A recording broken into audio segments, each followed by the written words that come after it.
Bonjour et bienvenue à tous dans cette nouvelle vidéo de la formation sur Yonkobot.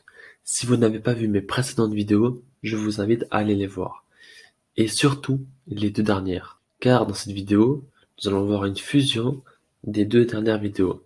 C'est-à-dire du constructeur de formulaire web avec le connecteur JSON API. En effet, nous allons voir comment les données récoltées dans un formulaire web peuvent être envoyées sur votre application externe.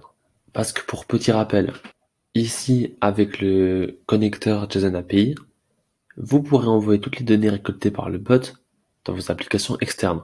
Ici avec le constructeur de formulaire web, vous pourrez littéralement manager et booster votre entreprise, automatiser la prospection et l'organisation, mais également récolter beaucoup de données.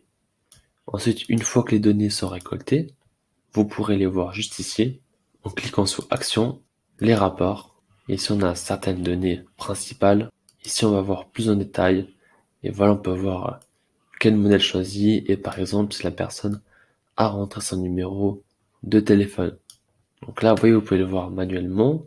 Et nous, on va vous montrer actuellement comment exporter tout ça dans une app externe via justement le connecteur JSON API. Donc, c'est très simple. Vous retournez dans Messenger Bot, connecteur JSON API, vous faites nouvelle connexion.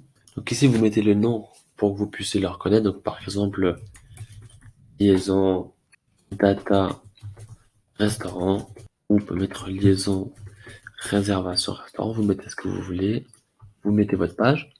Alors là, très important, vous mettez ici votre app externe. Voilà.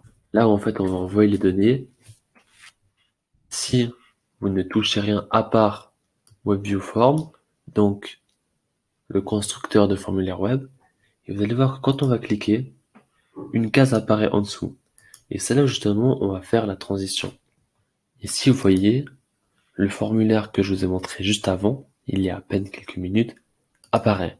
Donc en fait, quand un élément dans ce formulaire web est collecté, cela va enclencher une action et va envoyer ces autres données ici en bas à ce lien-là. D'accord? Maintenant, à vous de choisir qu'est-ce que vous envoyez. Vous mettez les informations de base, comme l'ID, le prénom et le nom, si vous voulez également la page ID.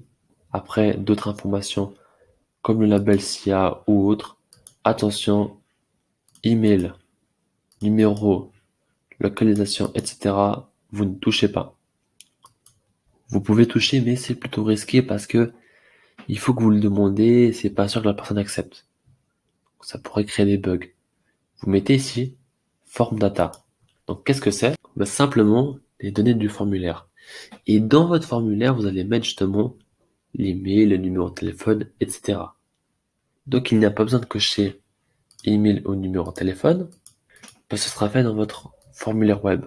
Donc quand quelqu'un aura mis son email dans votre formulaire, celui-ci sera envoyé. Une fois que c'est fait, vous faites sauvegarder et après, il n'y a plus qu'à attendre tout simplement. Évidemment, vous devez envoyer du trafic sur votre bot pour que votre système puisse fonctionner. Bien, c'était tout pour cette vidéo.